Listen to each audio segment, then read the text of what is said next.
7. Being inaccessible. Thursday, the 29th of June, 1961. Again Don Juan, as he had done every day for nearly a week, held me spellbound with his knowledge of specific details about the behavior of game.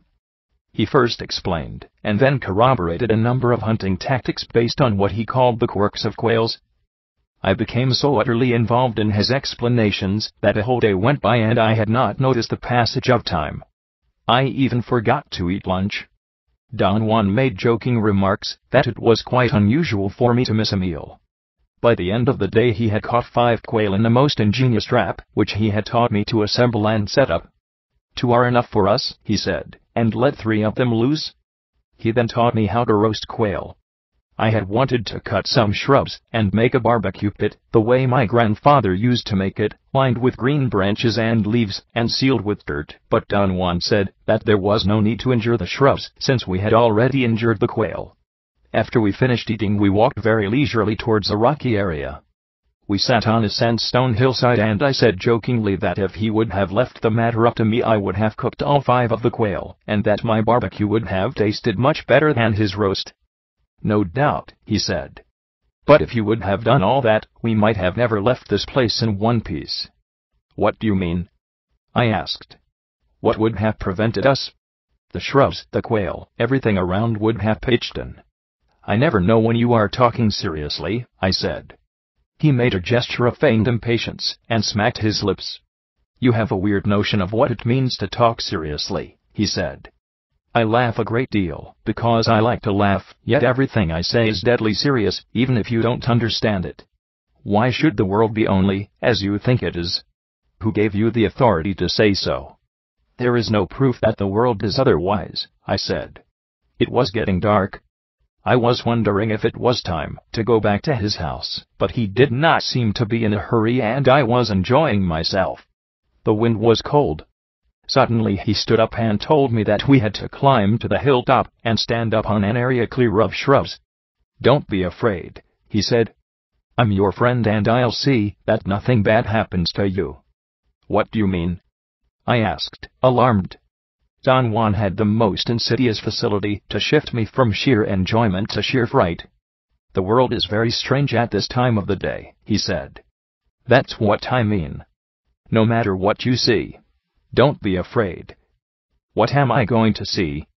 I don't know yet, he said, peering into the distance towards the south. He did not seem to be worried. I also kept on looking in the same direction.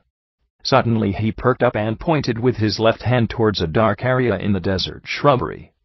There it is, he said, as if he had been waiting for something which had suddenly appeared. What is it? I asked. There it is, he repeated. Look. Look. I did not see anything, just the shrubs. It is here now, he said with great urgency in his voice. It is here. A sudden gust of wind hit me at that instant, and made my eyes burn. I stared towards the area in question. There was absolutely nothing out of the ordinary. I can't see a thing, I said. You just felt it, he replied. Right now. It got into your eyes and kept you from seeing. What are you talking about? I have deliberately brought you to a hilltop, he said. We are very noticeable here, and something is coming to us. What? The wind? Not just the wind, he said sternly. It may seem to be wind to you, because wind is all you know. I strained my eyes staring into the desert shrubs. Don Juan stood silently by me for a moment, and then walked into the nearby chaparral, and began to tear some big branches from the surrounding shrubs. He gathered 8 of them and made a bundle. He ordered me to do the same and to apologize to the plants in a loud voice for mutilating them.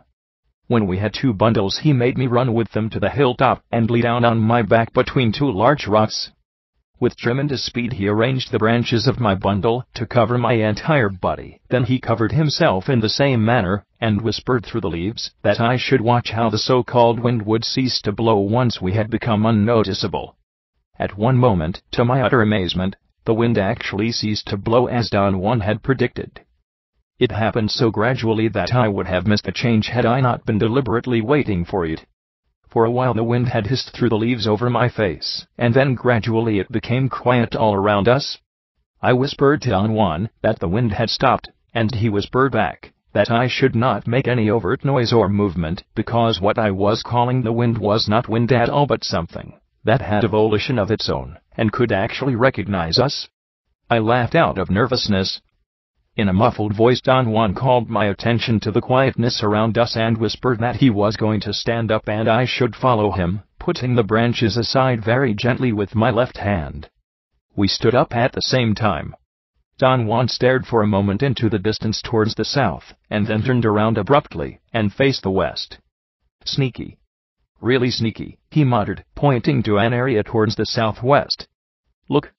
Look," he urged me. I stared with all the intensity I was capable of. I wanted to see whatever he was referring to, but I did not notice anything at all. Or rather, I did not notice anything I had not seen before. They were just shrubs which seemed to be agitated by a soft wind. They rippled. "It's here," Don Juan said. At that moment I felt a blast of air in my face. It seemed that the wind had actually begun to blow after we stood up. I could not believe it. There had to be a logical explanation for it. Don Juan chuckled softly and told me not to tax my brain trying to reason it out. "Let's go gather the shrubs once more," he said. "I hate to do this to these little plants, but we must stop you." He picked up the branches we had used to cover ourselves and piled small rocks and dirt over them. Then, repeating the same movements we had made before, each of us gathered 8 new branches. In the meantime the wind kept on blowing ceaselessly. I could feel it ruffling the hair around my ears. Don Juan whispered that once he had covered me I should not make the slightest movement or sound. He very quickly put the branches over my body, and then he lay down and covered himself. We stayed in that position for about 20 minutes, and during that time a most extraordinary phenomenon occurred. The wind again changed from a hard continuous gust to a mild vibration. I held my breath, waiting for Don Juan's signal. At a given moment he gently shoved off the branches. I did the same and we stood up. The hilltop was very quiet. There was only a slight, soft vibration of leaves in the surrounding chaparral. Don Juan's eyes were fixedly staring at an area in the shrubs south of us. "There it is again," he exclaimed in a loud voice. I involuntarily jumped, nearly losing my balance, and he ordered me in a loud imperative voice to look. "What am I supposed to see?" I asked desperately. He said that the wind or whatever, was like a cloud or a whirl that was quite a way above the shrubs, twirling its way to the hilltop where we were. I saw a ripple forming on the bushes high in the distance. "There it comes," Don Juan said in my ear. "Look how it is searching for us." Right then a strong steady gust of wind hit my face, as it had hit it before. This time, however, my reaction was different. I was terrified. I had not seen what Don Juan had described, but I had seen a most eerie wave rippling the shrubs. I did not want to succumb to my fear, and deliberately sought any kind of suitable explanation. I said to myself that there must be continuous air currents in the area, and Don Juan, being thoroughly acquainted with the whole region, was not only aware of that but was capable of mentally plotting their occurrence.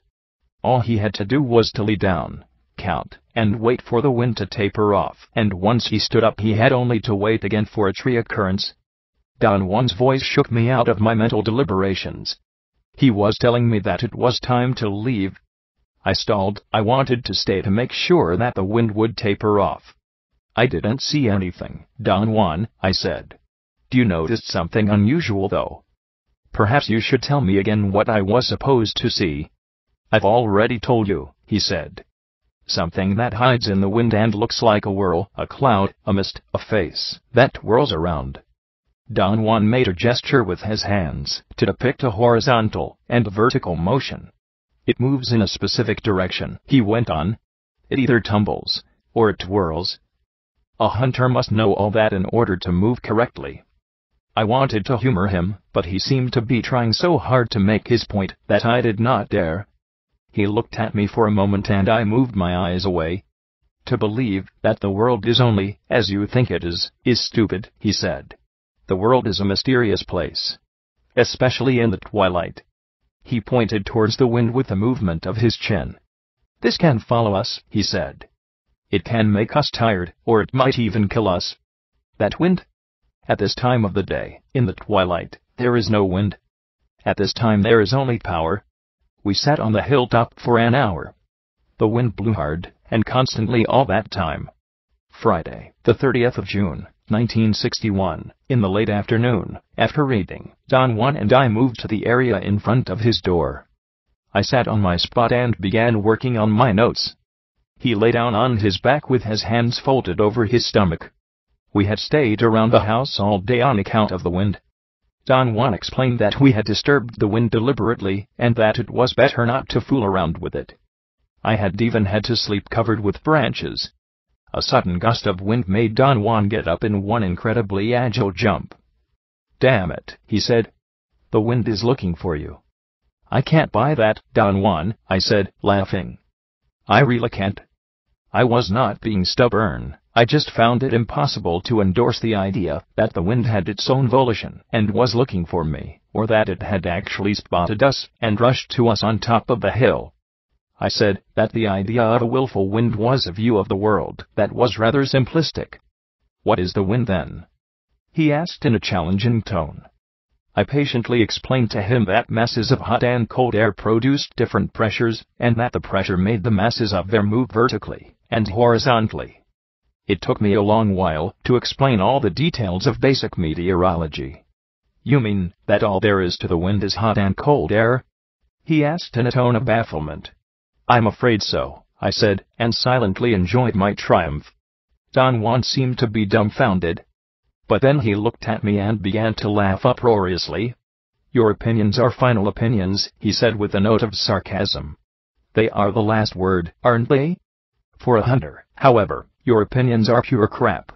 It makes no difference whether the pressure is 1, or 2, or 10, if you would live out here in the wilderness you would know that during the twilight the wind becomes power. A hunter that is worth his salt knows that, and acts accordingly. How does he act? He uses the twilight and that power hidden in the wind. How?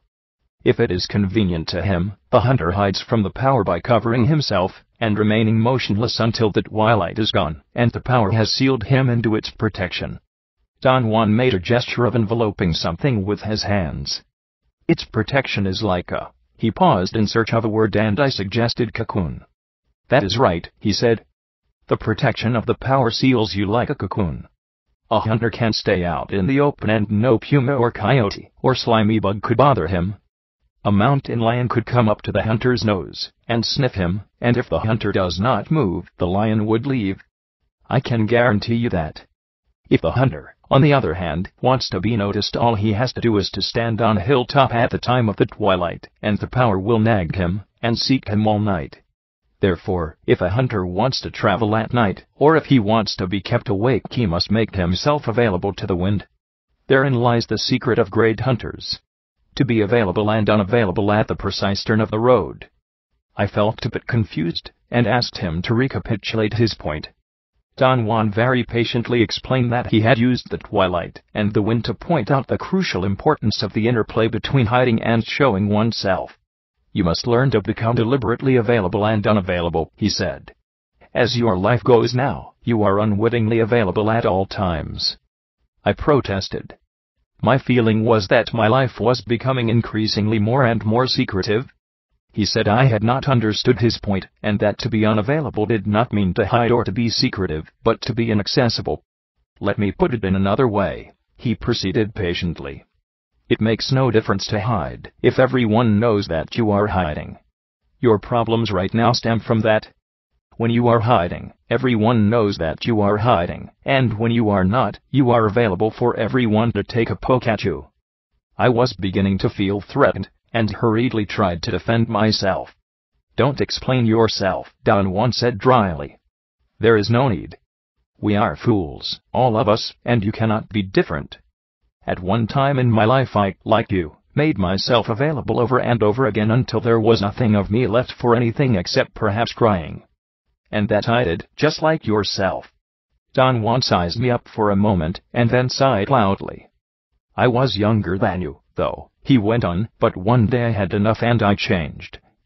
Let's say that one day, when I was becoming a hunter, I learned the secret of being available and unavailable." I told him that his point was bypassing me. I truly could not understand what he meant by being available.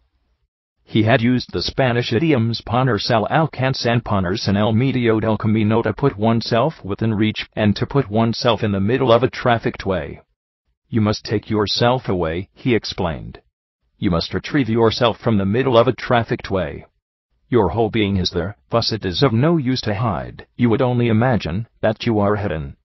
Being in the middle of the road means that everyone passing by watches your comings and goings.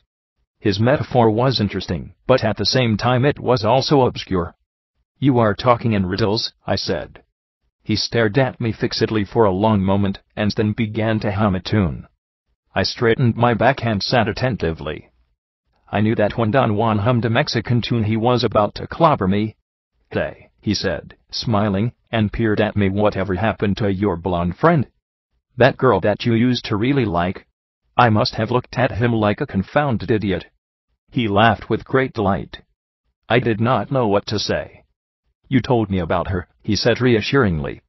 But I did not remember ever telling him about anybody, much less about a blonde girl. "I've never mentioned anything like that to you," I said. "Of course you have," he said, as if dismissing the argument.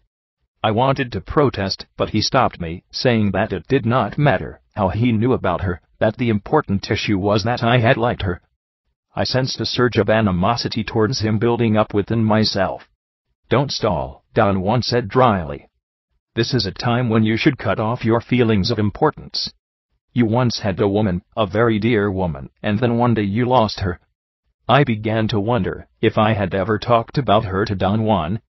I concluded that there had never been an opportunity. Yet I might have. Every time he drove with me we had always talked incessantly about everything. I did not remember everything we had talked about because I could not take notes while driving. I felt somehow appeased by my conclusions. I told him that he was right. There had been a very important blonde girl in my life. "Why isn't she with you?" he asked. "She left." "Why?" "There were many reasons." "There were not so many reasons. There was only one. You made yourself too available." I earnestly wanted to know what he meant. He again had touched me. He seemed to be cognizant of the effect of his touch, and puckered up his lips to hide a mischievous smile. "Everyone knew about you two," he said with unshaken conviction. "Was it wrong?" "It was deadly wrong. She was a fine person." I expressed the sincere feeling that his fishing in the dark was odious to me, especially the fact that he always made his statements with the assurance of someone who had been at the scene and has seen it all. "But that's true," he said with a disarming candor. "I have seen it all. She was a fine person." I knew that it was meaningless to argue, but I was angry with him for touching that sore spot in my life, and I said that the girl in question was not such a fine person, after all, that in my opinion she was rather weak. "So are you," he said calmly. "But that is not important. What counts is that you have looked for her everywhere. That makes her a special person in your world, and for a special person one should have only fine words." I felt embarrassed. A great sadness had begun to engulf me. "What are you doing to me, Don Juan?" I asked. "You always succeed in making me sad." "Why?" "You are now indulging in sentimentality," he said accusingly. "What is the point of all this, Don Juan?" "Being inaccessible is the point," he declared. "I brought up the memory of this person only as a means to show you directly what I couldn't show you with the wind. You lost her because you were accessible. You were always within her reach, and your life was a routine one." "No," I said. "You're wrong. My life was never a routine." "It was, and it is a routine," he said dogmatically. "It is an unusual routine, and that gives you the impression that it is not a routine, but I assure you it is." I wanted to sulk and get lost in moroseness, but somehow his eyes made me feel restless. They seemed to push me on and on. "The art of a hunter is to become inaccessible," he said. "In the case of that blonde girl it would have meant that you had to become a hunter and meet her sparingly. Not the way you did. You stayed with her day after day, until the only feeling that remained was boredom." "True?" I did not answer. I felt I did not have to. He was right. To be inaccessible means that you touch the world around you sparingly. You don't eat 5 quail, you eat 1. You don't damage the plants just to make a barbecue pit. You don't expose yourself to the power of the wind unless it is mandatory. You don't use and squeeze people until they have shriveled to nothing, especially the people you love. I have never used anyone, I said sincerely. But Don Juan maintained that I had, and thus I could bluntly state that I became tired and bored with people. To be unavailable means that you deliberately avoid exhausting yourself and others, he continued. It means that you are not hungry and desperate, like the poor bastard that feels he will never eat again, and devours all the food he can, all 5 quail. Don Juan was definitely hitting me below the belt. I laughed, and that seemed to please him. He touched my back lightly. A hunter knows he will lure game into his traps over and over again, so he doesn't worry. To worry is to become accessible, unwittingly accessible. And once you worry, you cling to anything out of desperation, and once you cling, you are bound to get exhausted, or to exhaust whoever or whatever you are clinging to. I told him that in my day-to-day life it was inconceivable to be inaccessible. My point was that in order to function I had to be within reach of everyone. That had something to do with me. I've told you already that to be inaccessible does not mean to hide or to be secretive, he said calmly. It doesn't mean that you cannot deal with people either. A hunter uses his world sparingly and with tenderness, regardless of whether the world might be things, or plants, or animals, or people, or power. A hunter deals intimately with his world, and yet he is inaccessible to that same world. That's a contradiction, I said. He cannot be inaccessible if he is there in his world, hour after hour, day after day. You did not understand, Don Juan said patiently. He is inaccessible because he's not squeezing his world out of shape. He taps it lightly, stays for as long as he needs to, and then swiftly moves away, leaving hardly a mark. 8. Disrupting the routines of life. Sunday, the 16th of July, 1961. We spent all morning watching some rodents that looked like fat squirrels. Don Juan called them water rats. He pointed out that they were very fast in getting out of danger, but after they had outrun any predator they had the terrible habit of stopping, or even climbing a rock, to stand on their hind legs, to look around and groom themselves. They have very good eyes, Don Juan said. You must move only when they are on the run, therefore you must learn to predict when and where they will stop, so you would also stop at the same time. I became engrossed in observing them, and I had what would have been a field day for hunters as I spotted so many of them. And finally I could predict their movements almost every time. Don Juan then showed me how to make traps to catch them. He explained that a hunter had to take time to observe their eating, or their nesting places in order to determine where to locate his traps. He would then set them during the night, and all he had to do the next day was to scare them off so they would scatter away into his catching devices. We gathered some sticks and proceeded to build the hunting contraptions. I had mine almost finished, and was excitedly wondering whether or not it would work when suddenly Don Juan stopped, and looked at his left wrist, as if he were checking a watch which he had never had, and said that according to his timepiece it was lunchtime. I was holding a long stick, which I was trying to make into a hoop by bending it in a circle. I automatically put it down with the rest of my hunting paraphernalia. Don Juan looked at me with an expression of curiosity. Then he made the wailing sound of a factory siren at lunchtime. I laughed. His siren sound was perfect. I walked towards him and noticed that he was staring at me. He shook his head from side to side. "I'll be damned," he said. "What's wrong?" I asked. He again made the long wailing sound of a factory whistle. "Lunch is over," he said. "Go back to work." I felt confused for an instant, but then I thought that he was joking, perhaps because we really had nothing to make lunch with. I had been so engrossed with the rodents that I had forgotten we had no provisions. I picked up the stick again and tried to bend it. After a moment Don Juan again blew his whistle. "Time to go home," he said. He examined his imaginary watch, and then looked at me and winked. "It's 5 o'clock, he said with an air of someone revealing a secret. I thought that he had suddenly become fed up with hunting, and was calling the whole thing off. I simply put everything down and began to get ready to leave. I did not look at him. I presumed that he also was preparing his gear. When I was through I looked up and saw him sit cross-legged a few feet away. "I'm through," I said. We can go any time. He got up and climbed a rock. He stood there 5 or 6 feet above the ground, looking at me. He put his hands on either side of his mouth and made a very prolonged and piercing sound. It was like a magnified factory siren. He turned around in a complete circle, making the wailing sound. "What are you doing, Don Juan?" I asked. He said that he was giving the signal for the whole world to go home. I was completely baffled. I could not figure out whether he was joking or whether he had simply flipped his lid. I watched him intently and tried to relate what he was doing to something he may have said before. We had hardly talked at all during the morning, and I could not remember anything of importance. Don Juan was still standing on top of the rock. He looked at me, smiled, and winked again. I suddenly became alarmed.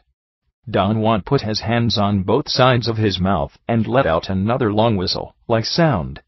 He said that it was 8 o'clock in the morning, and that I had to set up my gear again, because we had the whole day ahead of us. I was completely confused by then. In a matter of minutes my fear mounted to an irresistible desire to run away from the scene. I thought Don Juan was crazy. I was about to flee when he slid down from the rock and came to me, smiling. "You think I'm crazy, don't you?" he asked. I told him that he was frightening me out of my wits with his unexpected behavior. He said that we were even. I did not understand what he meant. I was deeply preoccupied with the thought that his acts seemed thoroughly insane. He explained that he had deliberately tried to scare me out of my wits with the heaviness of his unexpected behavior, because I myself was driving him up the walls with the heaviness of my expected behavior. He added that my routines were as insane as his blowing his whistle. I was shocked and asserted that I did not really have any routines.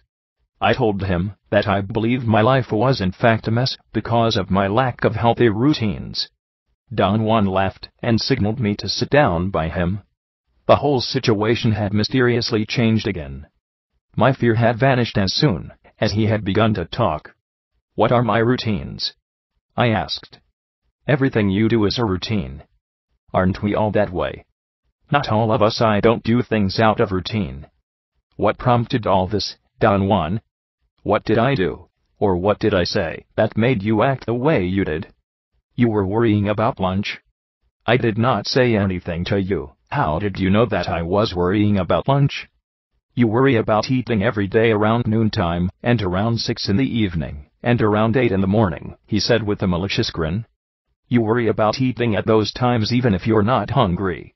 All I had to do to show your routine spirit was to blow my whistle. Your spirit is trained to work with a signal." He stared at me with a question in his eyes. I could not defend myself.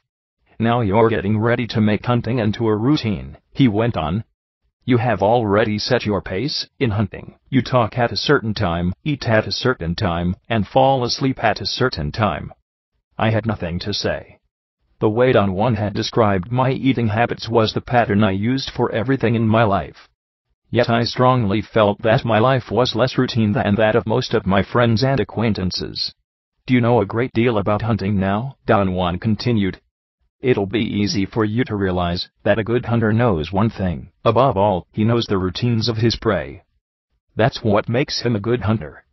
If you would remember the way I have proceeded in teaching you hunting, you would perhaps understand what I mean. First I taught you how to make and set up your traps, then I taught you the routines of the game you were after, and then we tested the traps against their routines. Those parts are the outside forms of hunting. Now I have to teach you the final, and by far the most difficult, part. Perhaps years will pass before you can say that you understand it, and that you're a hunter." Don Juan paused, as if to give me time. He took off his hat and imitated the grooming movements of the rodents we had been observing. It was very funny to me. His round head made him look like one of those rodents. "To be a hunter is not just a trap game," he went on. "A hunter that is worth his salt does not catch game because he sets his traps or because he knows the routines of his prey, but because he himself has no routines. This is his advantage. He is not at all like the animals he is after, fixed by heavy routines and predictable quirks. He is free, fluid, unpredictable. What Don Juan was saying sounded to me like an arbitrary and irrational idealization. I could not conceive of life without routines. I wanted to be very honest with him and not just agree or disagree with him.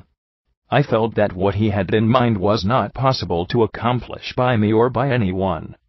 "I don't care how you feel," he said. "In order to be a hunter, you must disrupt the routines of your life. You have done well in hunting. You have learned quickly, and now you can see that you are like your prey, easy to predict."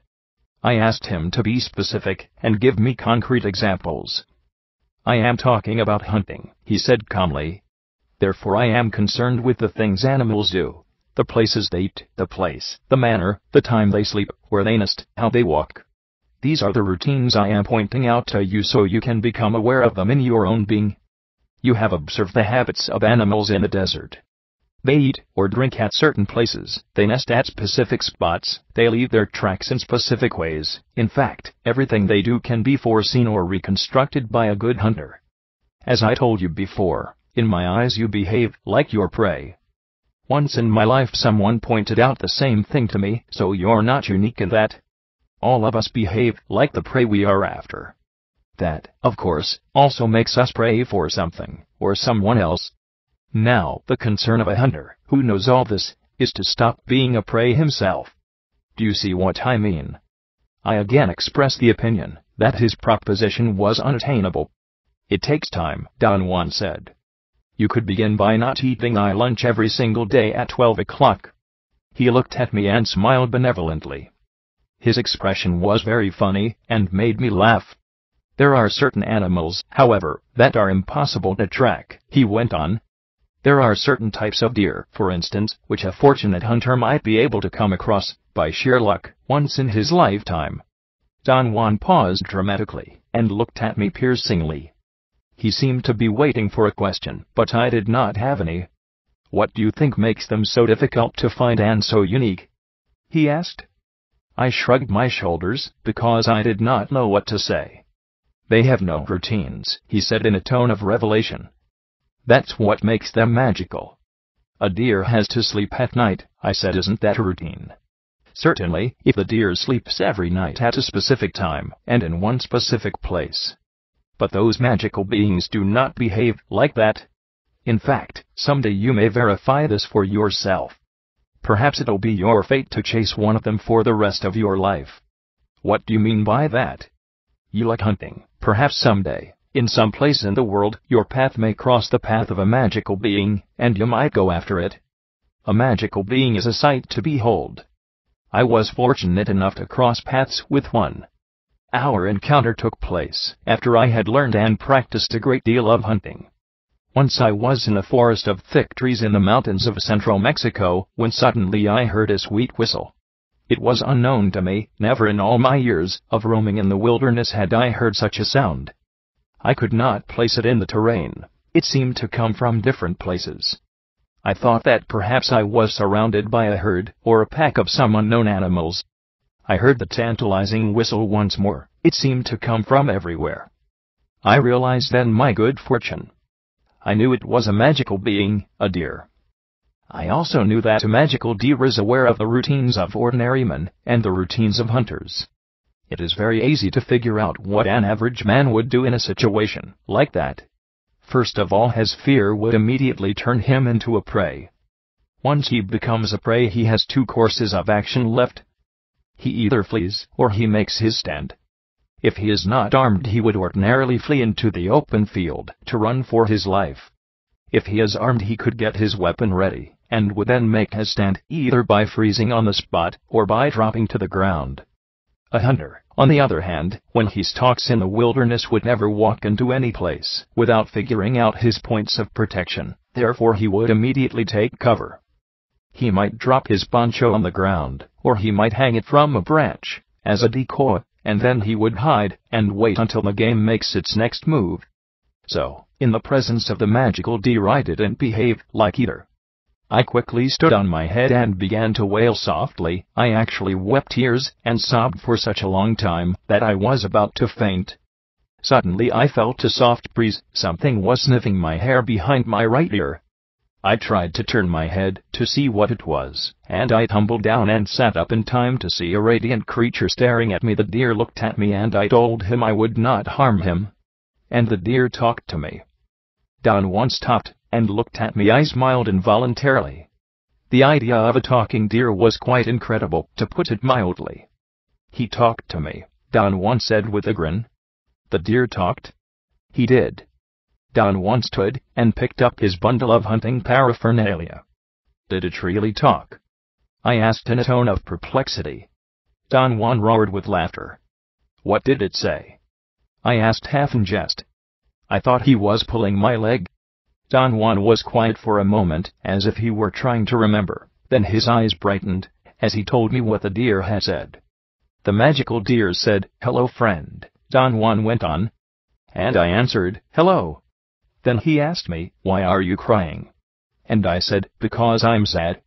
Then the magical creature came to my ear, and said as clearly as I am speaking now, "Don't be sad." Don Juan stared into my eyes. He had a glint of sheer mischievousness. He began to laugh uproariously. I said that his dialogue with the deer had been sort of dumb. "What did you expect?" he asked, still laughing. "I'm an Indian." His sense of humor was so outlandish that all I could do was laugh with him. "You don't believe that a magical deer talks, do you?" "I'm sorry, but I just can't believe things like that can happen," I said. "I don't blame you," he said reassuringly. "It's one of the darndest things." 9. The Last Battle on Earth. Monday, the 24th of July, 1961, around mid-afternoon, after we had roamed for hours in the desert, Don Juan chose a place to rest in a shaded area. As soon as we sat down, he began talking. He said that I had learned a great deal about hunting, but I had not changed as much as he had wished. "It's not enough to know how to make and set up traps," he said. "A hunter must live as a hunter in order to draw the most out of his life. Unfortunately, changes are difficult and happen very slowly. Sometimes it takes years for a man to become convinced of the need to change.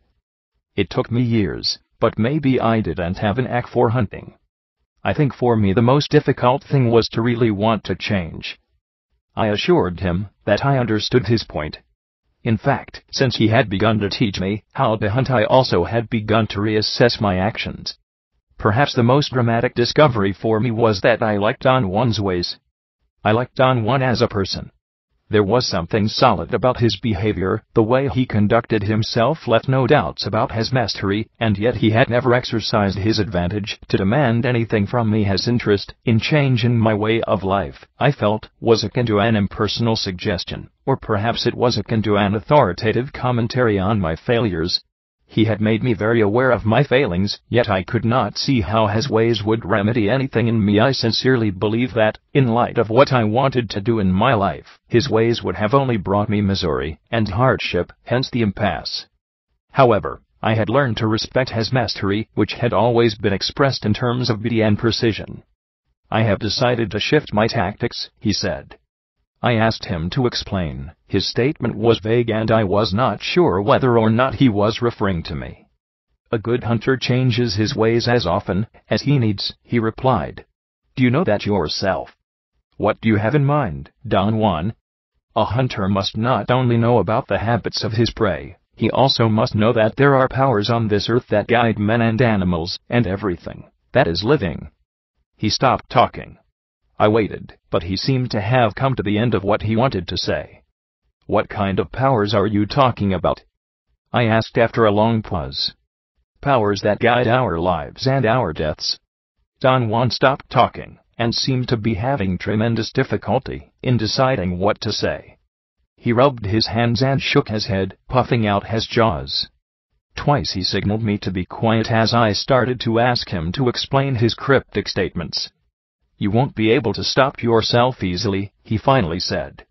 "I know that you're stubborn, but that doesn't matter.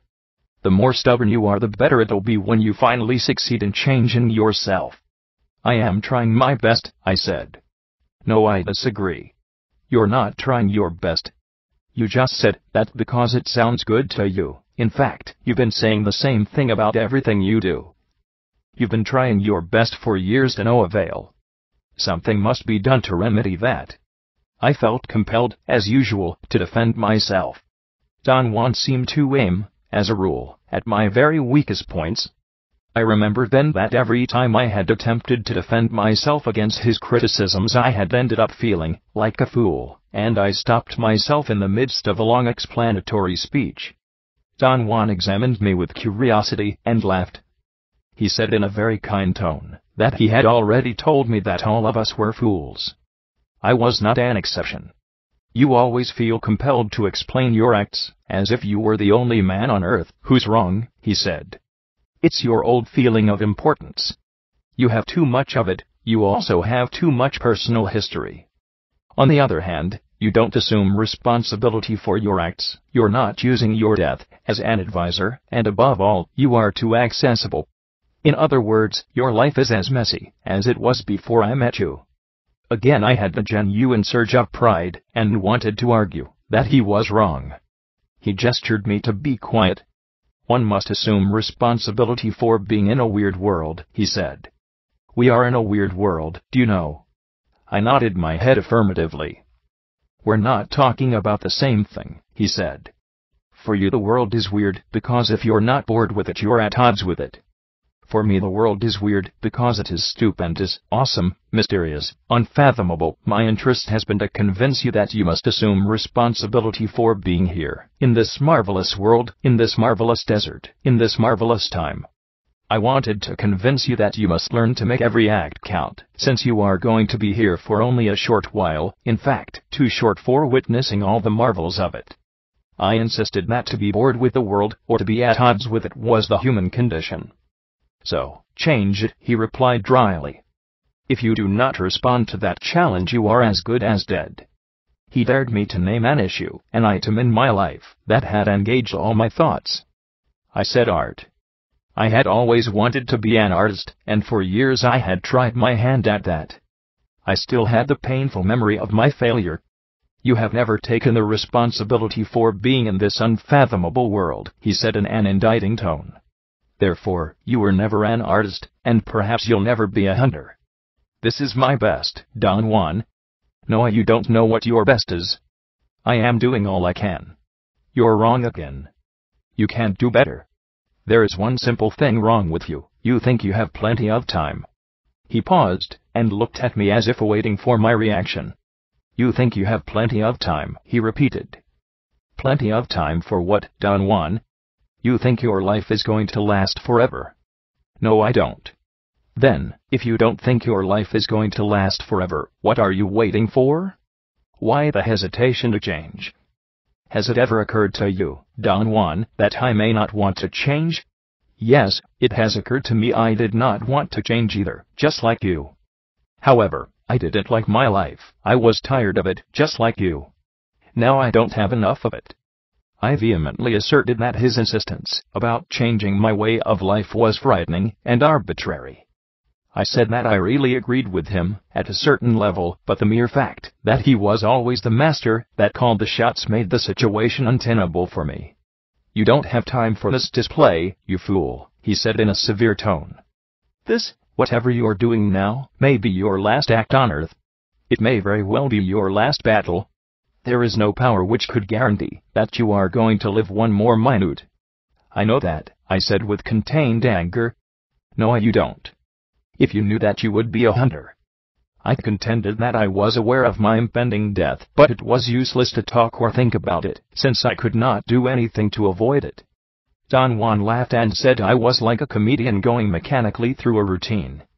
If this were your last battle on Earth, I would say that you are an idiot, he said calmly. You are wasting your last act on Earth in some stupid mood. We were quiet for a moment. My thoughts ran rampant. He was right, of course. You have no time, my friend, no time. None of us have time, he said. I agree, Don Juan, but don't just agree with me, he snapped. You must, instead of agreeing so easily, act upon it. Take the challenge. Change. Just like that? That's right. The change I'm talking about never takes place by degrees, it happens suddenly. And you are not preparing yourself for that sudden act that will bring a total change.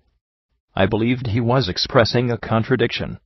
I explained to him that if I were preparing myself to change, I was certainly changing by degrees. "You haven't changed at all," he said. "That is why you believe you're changing little by little. Yet, perhaps you will surprise yourself someday by changing suddenly, and without a single warning. I know this is so, and thus I don't lose sight of my interest in convincing you." I could not persist in my arguing. I was not sure of what I really wanted to say. After a moment's pause, Don Juan went on explaining his point. "Perhaps I should put it in a different way," he said. "What I recommend you to do is to notice that we do not have any assurance that our lives will go on indefinitely. I have just said that change comes suddenly and unexpectedly, and so does death. What do you think we can do about it?" I thought he was asking a rhetorical question, but he made a gesture with his eyebrows urging me to answer. "To live as happily as possible," I said. "Right. But do you know anyone who lives happily?" My first impulse was to say yes. I thought I could use a number of people I knew as examples. On second thought, however, I knew my effort would only be an empty attempt at exonerating myself. "No," I said. "I really don't." "I do," Don Juan said. "There are some people who are very careful about the nature of their acts. Their happiness is to act with the full knowledge that they don't have time, therefore their acts have a peculiar power, their acts have a sense of—" Don Juan seemed to be at a loss for words. He scratched his temples and smiled. Then suddenly he stood up as if he were through with our conversation. I beseeched him to finish what he was telling me. He sat down and puckered up his lips. "Acts have power," he said. "Especially when the person acting knows that those acts are his last battle.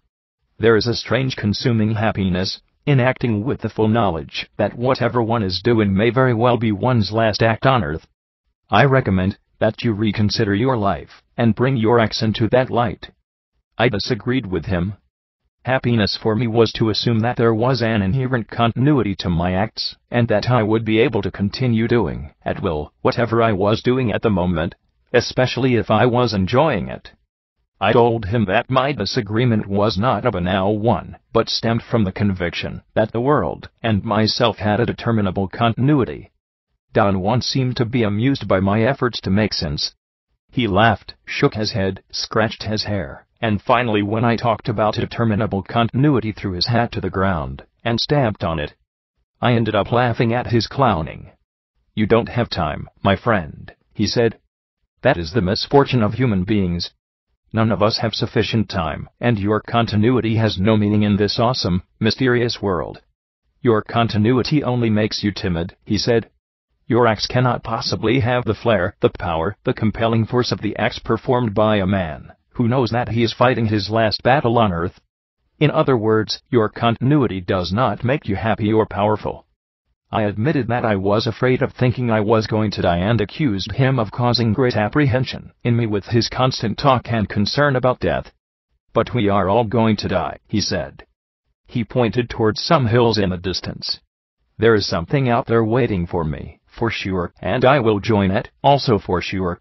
But perhaps you're different and death is not waiting for you at all." He laughed at my gesture of despair. "I don't want to think about it, Don Juan." "Why not?" "It is meaningless. If it is out there waiting for me, why should I worry about it?" "I didn't say that you have to worry about it. What am I supposed to do then?" "Use it. Focus your attention on the link between you and your death, without remorse or sadness, or worrying. Focus your attention on the fact you don't have time, and let your acts flow accordingly.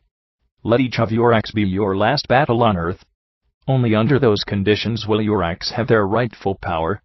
Otherwise they will be, for as long as you live, the acts of a timid man." Is it so terrible to be a timid man? No, it isn't if you are going to be immortal, but if you are going to die, there is no time for timidity, simply because timidity makes you cling to something that exists only in your thoughts. It soothes you while everything is at a lull, but then the awesome, mysterious world will open its mouth for you, as it will open for every one of us, and then you will realize that your sheer ways were not sure at all. Being timid prevents us from examining and exploiting our lot as men. It is not natural to live with the constant idea of our death, Don Juan. Our death is waiting, and this very act we're performing now may well be our last battle on Earth, he replied in a solemn voice. I call it a battle because it is a struggle. Most people move from act to act without any struggle or thought. A hunter, on the contrary, assesses every act, and since he has an intimate knowledge of his death, he proceeds judiciously, as if every act were his last battle. Only a fool would fail to notice the advantage a hunter has over his fellow men. A hunter gives his last battle its due respect. It's only natural that his last act on Earth should be the best of himself. It's pleasurable that way. It dulls the edge of his fright. You are right, I conceded. It's just hard to accept. It'll take years for you to convince yourself, and then it'll take years for you to act accordingly. I only hope you have time left. I get scared when you say that, I said. Don Juan examined me with a serious expression on his face. I've told you, this is a weird world, he said. The forces that guide men are unpredictable, awesome, yet their splendor is something to witness. He stopped talking, and looked at me again. He seemed to be on the verge of revealing something to me, but he checked himself, and smiled. Is there something that guides us? I asked. Certainly. There are powers that guide us. Can you describe them? Not really, except to call them forces, spirits, airs, winds, or anything like that. I wanted to probe him further, but before I could ask anything else he stood up. I stared at him, flabbergasted. He had stood up in one single movement, his body simply jerked up and he was on his feet. I was still pondering upon the unusual skill that would be needed in order to move with such speed, when he told me in a dry tone of command to stalk a rabbit, catch it, kill it, skin it, and roast the meat, before the twilight. He looked up at the sky and said that I might have enough time. I automatically started off, proceeding the way I had done scores of times. Don Juan walked beside me and followed my movements with a scrutinizing look. I was very calm, and moved carefully, and I had no trouble at all in catching a male rabbit. Now kill it, Don Juan said dryly. I reached into the trap to grab hold of the rabbit. I had it by the ears and was pulling it out when a sudden sensation of terror invaded me. For the first time since Don Juan had begun to teach me to hunt, it occurred to me that he had never taught me how to kill game. In the scores of times we had roamed in the desert, he himself had only killed 1 rabbit, 2 quail, and 1 rattlesnake. I dropped the rabbit and looked at Don Juan. I can't kill it, I said. Why not? I've never done that. But you've killed hundreds of birds and other animals. With a gun, not with my bare hands. What difference does it make? This rabbit's time is up. Don Juan's tone shocked me. It was so authoritative, so knowledgeable, it left no doubts in my mind that he knew that the rabbit's time was up. Kill it, he commanded with a ferocious look in his eyes. I can't. He yelled at me that the rabbit had to die. He said that its roaming in that beautiful desert had come to an end. I had no business stalling, because the power, or the spirit, that guides rabbits had led that particular one into my trap, right at the edge of the twilight. A series of confusing thoughts and feelings overtook me, as if the feelings had been out there waiting for me. I felt with agonizing clarity the rabbit's tragedy, to have fallen into my trap. In a matter of seconds my mind swept across the most crucial moments of my own life, the many times I had been the rabbit myself. I looked at it, and it looked at me. The rabbit had backed up against the side of the cage. It was almost curled up, very quiet and motionless. We exchanged a somber glance, and that glance, which I fancied to be of silent despair, cemented a complete identification on my part. The hell with it, I said loudly. I won't kill anything. That rabbit goes free. A profound emotion made me shiver. My arms trembled as I tried to grab the rabbit by the ears. It moved fast and I missed. I again tried, and fumbled once more. I became desperate. I had the sensation of nausea, and quickly kicked the trap in order to smash it, and let the rabbit go free. The cage was unsuspectedly strong, and did not break as I thought it would. My despair mounted to an unbearable feeling of anguish. Using all my strength, I stamped on the edge of the cage with my right foot. The sticks cracked loudly. I pulled the rabbit out. I had a moment of relief, which was shattered to bits in the next instant. The rabbit hung limp in my hand. It was dead. I did not know what to do. I became preoccupied with finding out how it had died. I turned to Don Juan. He was staring at me. A feeling of terror sent a chill through my body. I sat down by some rocks. I had a terrible headache. Don Juan put his hand on my head and whispered in my ear that I had to skin the rabbit and roast it before the twilight was over. I felt nauseated. He very patiently talked to me, as if he were talking to a child. He said that the powers that guided men or animals had led that particular rabbit to me in the same way they will lead me to my own death. He said the rabbit's death had been a gift for me in exactly the same way my own death will be a gift for something, or someone else. I was dizzy.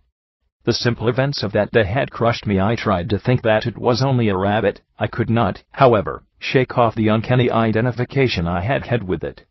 Don Juan said that I needed to eat some of its meat, if only a morsel, in order to validate my finding. I can't do that, I protested meekly. We are dregs in the hands of those forces, he snapped at me, so stop your self-importance, and use this gift properly. I picked up the rabbit. It was warm. Don Juan leaned over and whispered in my ear, your trap was his last battle on Earth. I told you, he had no more time to roam in this marvelous desert. 10. Becoming accessible to power. Thursday, the 17th of August, 1961. As soon as I got out of my car, I complained to Don Juan that I was not feeling well.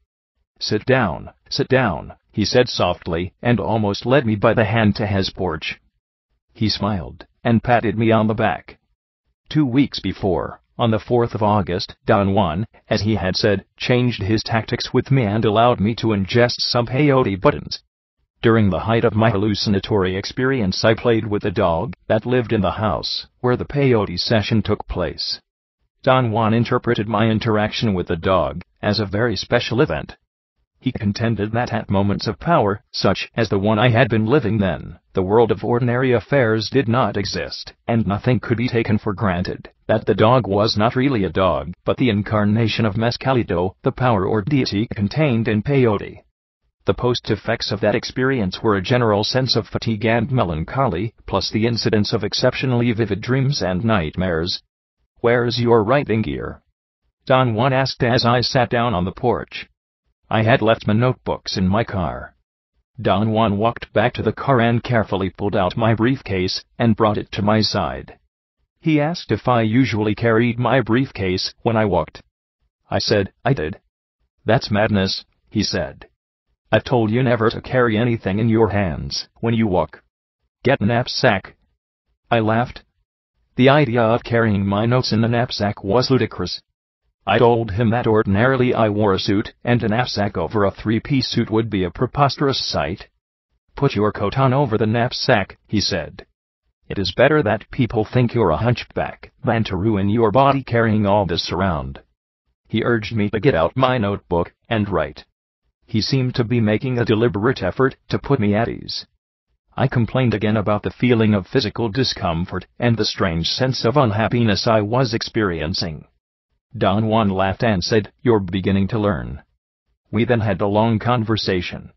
He said that Mescalito, by allowing me to play with him, had pointed me out as a chosen man, and that, although he was baffled by the omen because I was not an Indian, he was going to pass on to me some secret knowledge.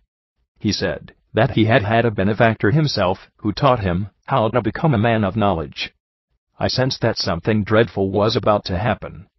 The revelation that I was his chosen man, plus the unquestionable strangeness of his ways, and the devastating effect that peyote had had on me, created a state of unbearable apprehension and indecision. But Don Juan disregarded my feelings, and recommended that I should only think of the wonder of Mescalito playing with me. Think about nothing else, he said. The rest will come to you of itself. He stood up and patted me gently on the head, and said in a very soft voice, I am going to teach you how to become a warrior in the same manner I have taught you how to hunt.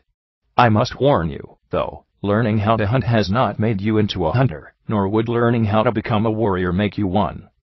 I experienced a sense of frustration, a physical discomfort that bordered on anguish. I complained about the vivid dreams and nightmares I was having. He seemed to deliberate for a moment and sat down again. They're weird dreams, I said. You've always had weird dreams, he retorted. I'm telling you, this time they are truly more weird than anything I've ever had. Don't concern yourself. They are only dreams. Like the dreams of any ordinary dreamer, they don't have power. So what's the use of worrying about them or talking about them? They bother me, Don Juan. Isn't there something I can do to stop them? Nothing. Let them pass, he said. Now it's time for you to become accessible to power, and you are going to begin by tackling dreaming. The tone of voice he used when he said dreaming made me think that he was using the word in a very particular fashion. I was pondering about a proper question to ask when he began to talk again. I've never told you about dreaming, because until now I was only concerned with teaching you how to be a hunter, he said. A hunter is not concerned with the manipulation of power, therefore his dreams are only dreams. They might be poignant, but they are not dreaming. A warrior, on the other hand, seeks power, and one of the avenues to power is dreaming. You may say that the difference between a hunter and a warrior is that a warrior is on his way to power, while a hunter knows nothing or very little about it. The decision as to who can be a warrior and who can only be a hunter is not up to us. That decision is in the realm of the powers that guide men.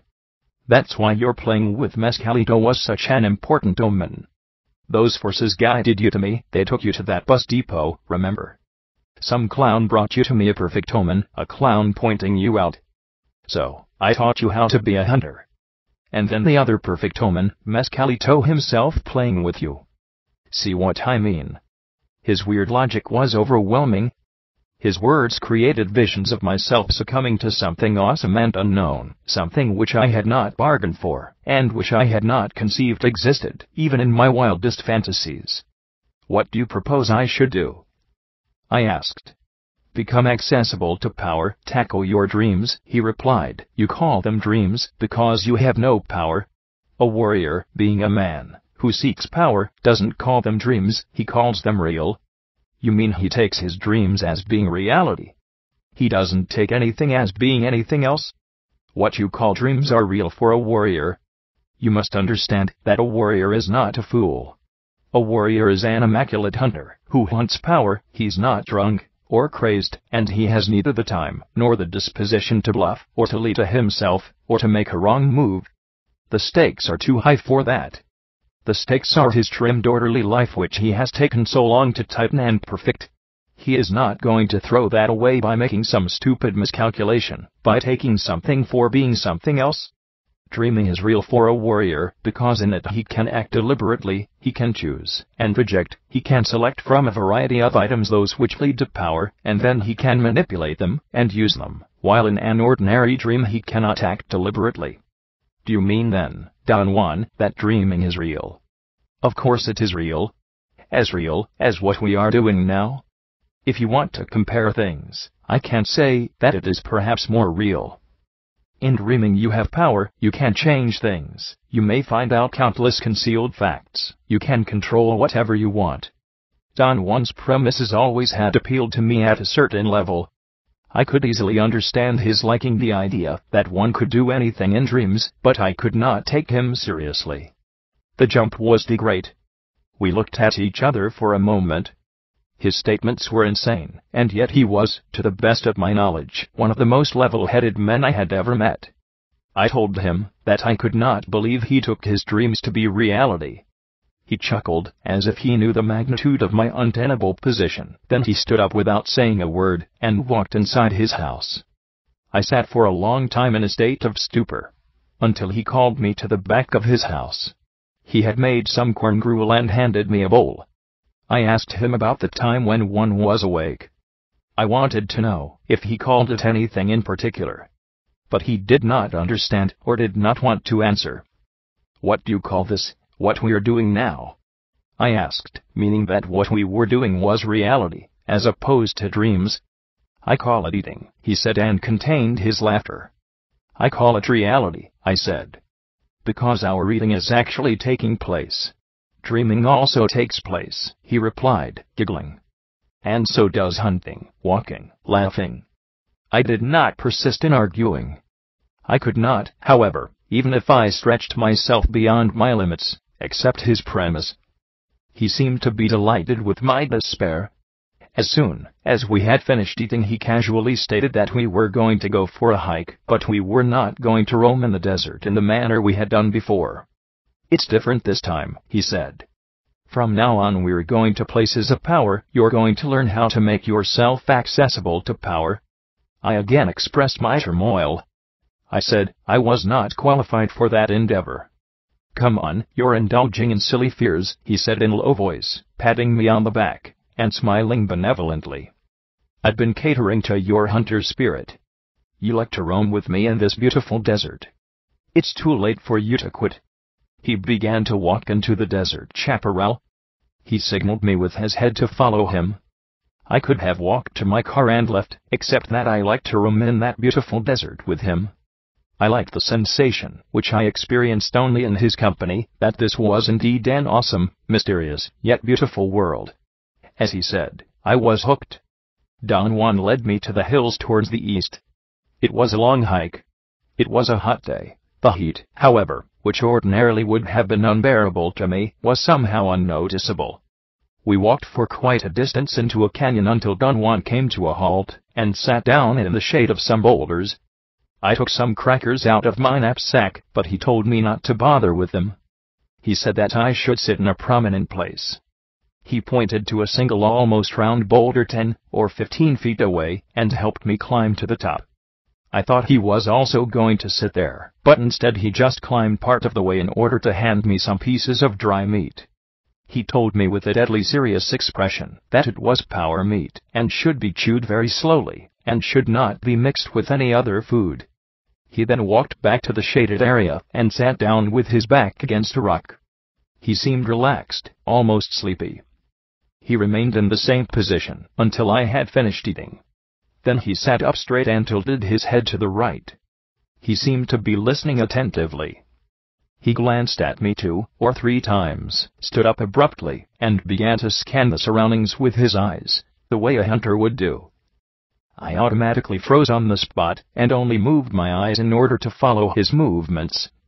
Very carefully he stepped behind some rocks, as if he were expecting game to come into the area where we were. I realized then that we were in a round cove-like bend in the dry water canyon, surrounded by sandstone boulders. Don Juan suddenly came out from behind the rocks and smiled at me. He stretched his arms, yawned, and walked towards the boulder where I was. I relaxed my tense position and sat down. "What happened?" I asked in a whisper. He answered me, yelling that there was nothing around there to worry about.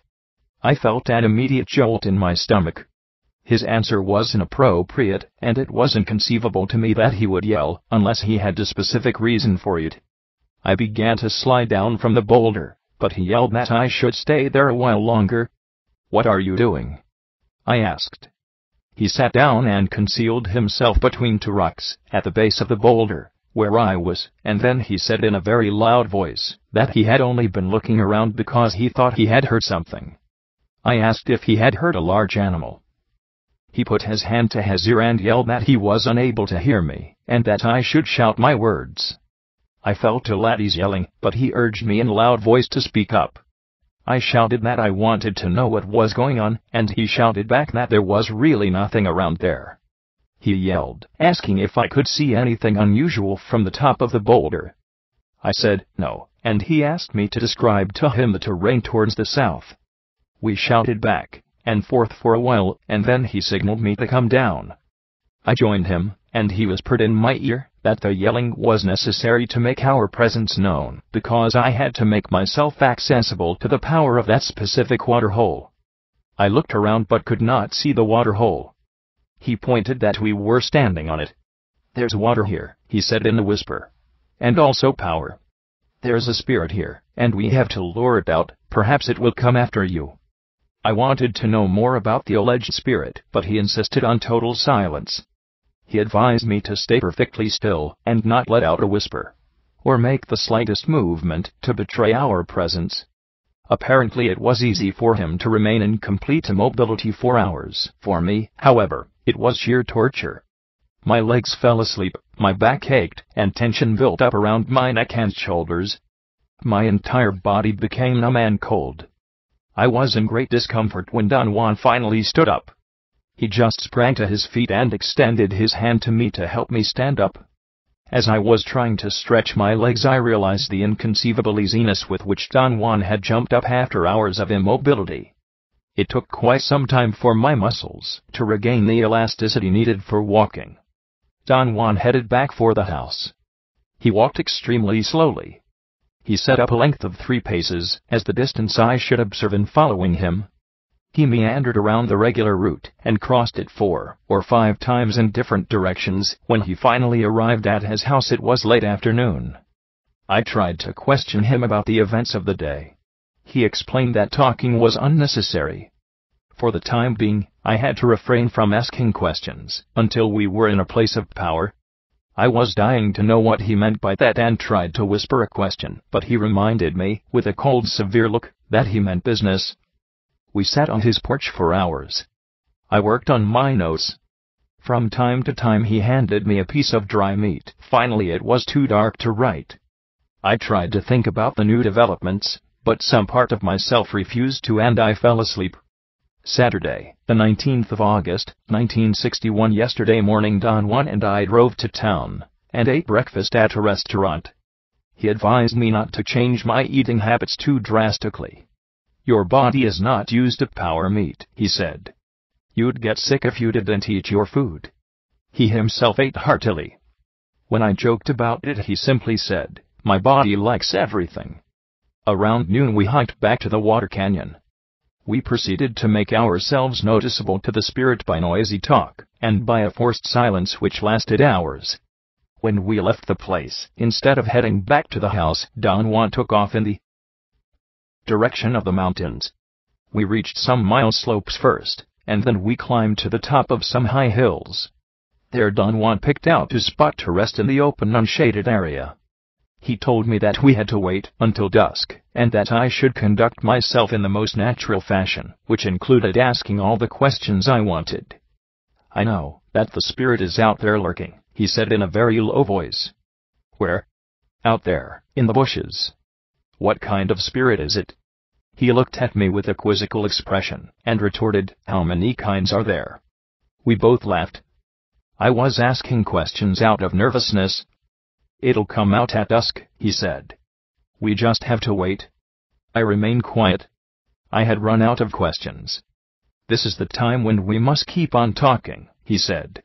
The human voice attracts spirits. There's one lurking out there now.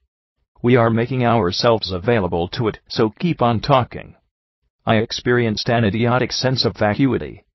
I could not think of anything to say. He laughed and patted me on the back. You're truly a pill, he said. When you have to talk, you lose your tongue. Come on, beat your gums. He made a hilarious gesture of beating his gums together, opening and closing his mouth with great speed. There are certain things we will talk about from now on only at places of power, he went on. I have brought you here because this is your first trial. This is a place of power, and here we can't talk only about power. I really don't know what power is, I said. Power is something a warrior deals with, he said. At first it's an incredible, far-fetched affair. It is hard to even think about it. This is what's happening to you now. Then power becomes a serious matter. One may not have it, or one may not even fully realize that it exists, yet one knows that something is there, something which was not noticeable before. Next, power is manifested as something uncontrollable that comes to oneself. It is not possible for me to say how it comes, or what it really is. It is nothing, and yet it makes marvels appear before your very eyes. And finally, power is something in oneself, something that controls one's acts, and yet obeys one's command. There was a short pause. Don Juan asked me if I had understood. I felt ludicrous saying I did. He seemed to have noticed my dismay, and chuckled. I am going to teach you right here the first step to power, he said, as if he were dictating a letter to me. I am going to teach you how to set up dreaming. He looked at me and again asked me if I knew what he meant. I did not. I was hardly following him at all.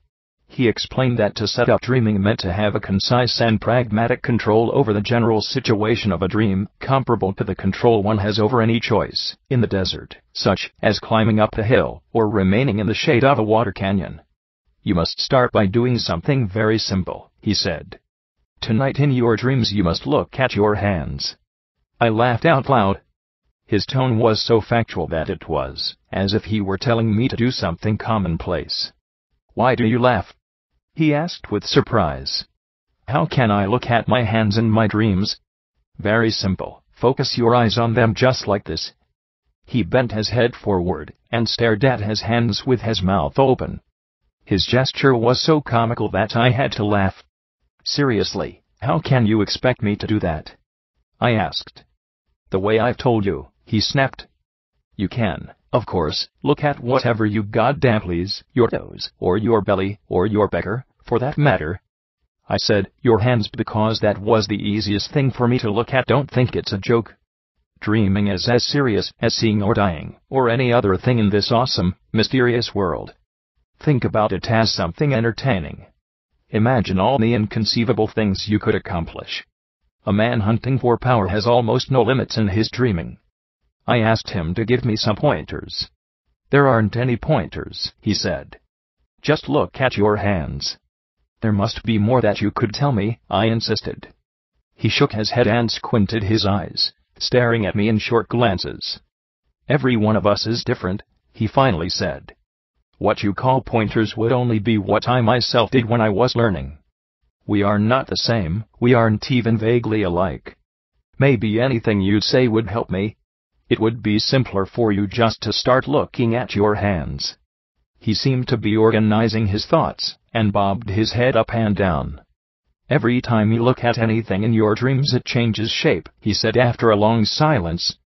The trick in learning to set up dreaming is obviously not just to look at things, but to sustain the sight of them. Dreaming is real when one has succeeded in bringing everything into focus. Then there is no difference between what you do when you sleep and what you do when you are not sleeping. Do you see what I mean? I confess that, although I understood what he had said, I was incapable of accepting his premise. I brought up the point that in a civilized world there were scores of people who had delusions and could not distinguish what took place in the real world from what took place in their fantasies. I said that such persons were undoubtedly mentally ill, and my uneasiness increased every time he would recommend I should act like a crazy man. After my long explanation, Don Juan made a comical gesture of despair by putting his hands to his cheeks and sighing loudly. Leave your civilized world alone, he said. Let it be. Nobody is asking you to behave like a madman. I've already told you, a warrior has to be perfect in order to deal with the powers he hunts. How can you conceive that a warrior would not be able to tell things apart? On the other hand, you, my friend, who know what the real world is, would fumble and die in no time at all if you would have to depend on your ability for telling what is real and what is not. I obviously had not expressed what I really had in mind. Every time I protested, I was simply voicing the unbearable frustration of being in an untenable position. I am not trying to make you into a sick, crazy man, Don Juan went on. You can't do that yourself without my help. But the forces that guide us brought you to me, and I have been endeavoring to teach you to change your stupid ways and live the strong, clean life of a hunter. Then the forces guided you again and told me that you should learn to live the impeccable life of a warrior. Apparently you can't. But who can tell? We are as mysterious and as awesome as this unfathomable world, so who can tell what you're capable of? There was an underlying tone of sadness in Don Juan's voice. I wanted to apologize, but he began to talk again. You don't have to look at your hands, he said. Like I've said, pick anything at all. But pick one thing in advance and find it in your dreams. I said, your hands, because they'll always be there. When they begin to change shape, you must move your sight away from them and pick something else, and then look at your hands again. It takes a long time to perfect this technique. I had become so involved in writing that I had not noticed that it was getting dark. The sun had already disappeared over the horizon. The sky was cloudy, and the twilight was imminent. Don Juan stood up and gave furtive glances towards the south. "Let's go," he said. "We must walk south until the spirit of the waterhole shows itself." We walked for perhaps half an hour. The terrain changed abruptly, and we came to a barren area. There was a large round hill where the chaparral had burnt. It looked like a bald head. We walked towards it. I thought that Don Juan was going to climb the mile slope, but he stopped instead, and remained in a very attentive position. His body seemed to have tensed, as a single unit, and shivered for an instant. Then he relaxed again, and stood limply. I could not figure out how his body could remain erect while his muscles were so relaxed. At that moment a very strong gust of wind jolted me. Don Juan's body turned in the direction of the wind, towards the west. He did not use his muscles to turn, or at least he did not use them the way I would use mine to turn. Don Juan's body seemed rather to have been pulled from the outside. It was as if someone else had deranged his body to face a new direction. I kept on staring at him. He looked at me from the corner of his eye. The expression on his face was one of determination, purpose. All of his being was attentive, and I stared at him in wonder. I had never been in any situation that called for such a strange concentration. Suddenly his body shivered, as though he had been splashed by a sudden shower of cold water. He had another jolt, and then he started to walk as if nothing had happened. I followed him. We flanked the naked hills on the east side, until we were at the middle part of it. He stopped there, turning to face the west. From where we stood, the top of the hill was not so round and smooth as it has seemed to be from the distance. There was a cave, or a hole, near the top. I looked at it fixedly because Don Juan was doing the same. Another strong gust of wind sent a chill up my spine. Don Juan turned towards the south and scanned the area with his eyes. "There," he said in a whisper, and pointed to an object on the ground. I strained my eyes to see. There was something on the ground, perhaps 20 feet away. It was light brown, and as I looked at it, it shivered. I focused all my attention on it. The object was almost round, and seemed to be curled. In fact, it looked like a curled-up dog. "What is it?" I whispered to Don Juan. "I don't know," he whispered back, as he peered at the object. "What does it look like to you?" I told him that it seemed to be a dog. "Too large for a dog," he said matter-of-factly. I took a couple of steps towards it, but Don Juan stopped me gently. I stared at it again. It was definitely some animal that was either asleep or dead. I could almost see its head. Its ears protruded like the ears of a wolf. By then I was definitely sure that it was a curled-up animal.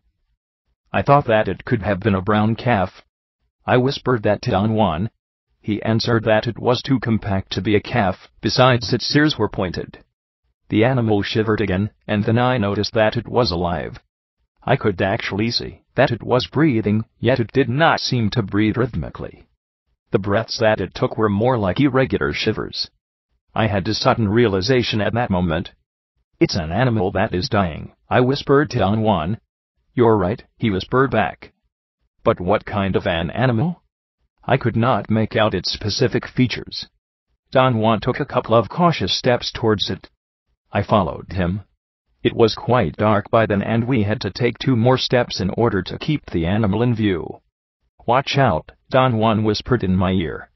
"If it is a dying animal, it may leap on us with its last strength." The animal, whatever it was, seemed to be on its last legs. Its breathing was irregular. Its body shook spasmodically, but it did not change its curled-up position. At a given moment, however, a tremendous spasm actually lifted the animal off the ground. I heard an inhuman shriek, and the animal stretched its legs. Its claws were more than frightening, they were nauseating. The animal tumbled on its side, after stretching its legs, and then rolled on its back. I heard a formidable growl and Don Juan's voice shouting, "Run for your life!" And that was exactly what I did. I scrambled towards the top of the hill with unbelievable speed and agility. When I was halfway to the top, I looked back, and saw Don Juan standing in the same place. He signaled me to come down. I ran down the hill. "What happened?" I asked, completely out of breath. "I think the animal is dead," he said. We advanced cautiously towards the animal. It was sprawled on its back. As I came closer to it, I nearly yelled with fright. I realized that it was not quite dead yet. Its body was still trembling. Its legs, which were sticking up in the air, shook wildly. The animal was definitely in its last gasps. I walked in front of Don Juan. A new jolt moved the animal's body and I could see its head. I turned to Don Juan, horrified. Judging by its body, the animal was obviously a mammal, yet it had a beak, like a bird. I stared at it in complete and absolute horror. My mind refused to believe it. I was dumbfounded. I could not even articulate a word. Never in my whole existence had I witnessed anything of that nature. Something inconceivable was there in front of my very eyes. I wanted Don Juan to explain that incredible animal, but I could only mumble to him. He was staring at me. I glanced at him and glanced at the animal, and then something in me arranged the world and I knew at once what the animal was. I walked over to it, and picked it up. It was a large branch of a bush. It had been burnt, and possibly the wind had blown some burnt debris which got caught in the dry branch, and thus gave the appearance of a large bulging round animal. The color of the burnt debris made it look light brown in contrast with the green vegetation. I laughed at my idiocy, and excitedly explained to Don Juan that the wind blowing through it had made it look like a live animal. I thought he would be pleased with the way I had resolved the mystery, but he turned around and began walking to the top of the hill. I followed him. He crawled inside the depression that looked like a cave. It was not a hole but a shallow dent in the sandstone. Don Juan took some small branches and used them to scoop up the dirt that had accumulated in the bottom of the depression. "We have to get rid of the ticks," he said. He signaled me to sit down and told me to make myself comfortable because we were going to spend the night there. I began to talk about the branch, but he hushed me up. "What you've done is no triumph," he said. "You've wasted a beautiful power, a power that blew life into that dry twig." He said that real triumph would have been for me to let go, and follow the power until the world had ceased to exist. He did not seem to be angry with me or disappointed with my performance. He repeatedly stated that this was only the beginning, that it took time to handle power. He patted me on the shoulder, and joked that earlier that day I was the person who knew what was real and what was not. I felt embarrassed. I began to apologize for my tendency of always being so sure of my ways. "It doesn't matter," he said. "That branch was a real animal, and it was alive at the moment the power touched it. Since what kept it alive was power, the trick was, like in dreaming, to sustain the sight of it. See what I mean?" I wanted to ask something else, but he hushed me up and said that I should remain completely silent, but awake all night, and that he alone was going to talk for a while. He said that the spirit, which knew his voice, might become subdued with the sound of it and leave us alone. He explained that the idea of making oneself accessible to power had serious overtones. Power was a devastating force that could easily lead to one's death and had to be treated with great care. Becoming available to power had to be done systematically, but always with great caution. It involved making one's presence obvious by a contained display of loud talk or any other type of noisy activity, and then it was mandatory to observe a prolonged and total silence. A controlled outburst and a controlled quietness were the mark of a warrior. He said that properly I should have sustained the sight of the live monster for a while longer. In a controlled fashion, without losing my mind, or becoming deranged with excitation or fear, I should have striven to stop the world. He pointed out that after I had run up the hill for dear life I was in a perfect state for stopping the world. Combined in that state were fear, awe, power, and death. He said that such a state would be pretty hard to repeat. I whispered in his ear, "What do you mean by stopping the world?" He gave me a ferocious look before he answered that it was a technique practiced by those who were hunting for power, a technique by virtue of which the world, as we know it, was made to collapse.